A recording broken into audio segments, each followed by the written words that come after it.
I am the Tofu Golem. Please enjoy the video. In this video, I will explain how to use a low pull machine effectively. First, adjust the seat height so your chest aligns with the top of the pad.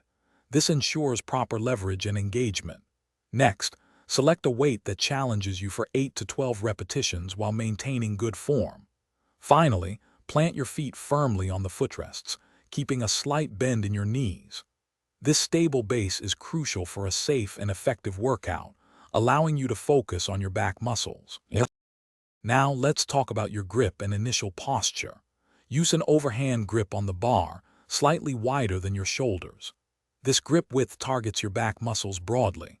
Lean back slightly from your hips, keeping your back straight and your core engaged throughout the movement. Remember to keep your shoulders down and back, avoiding any shrugging towards your ears.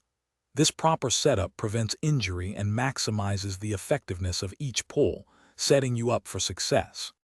With your setup complete, it's time to execute the pull.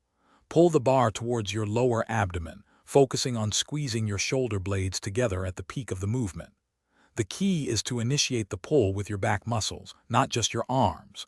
Control the eccentric phase, slowly returning the bar to the starting position. This controlled release is just as important as the pull itself, maximizing muscle tension and promoting growth. Feel the stretch in your lats. To get the most out of your low pull machine workout, avoid common mistakes. Do not use momentum or swing your body. This reduces muscle engagement and increases injury risk. Always maintain a neutral spine, never rounding your back. Remember to breathe out as you pull the bar in and breathe in as you release it. Aim for 2 to 3 sets of 8 to 12 repetitions. Consistent, controlled movements will yield the best results for building a strong and sculpted back. Thanks for watching. Consider subscribing if we helped you today.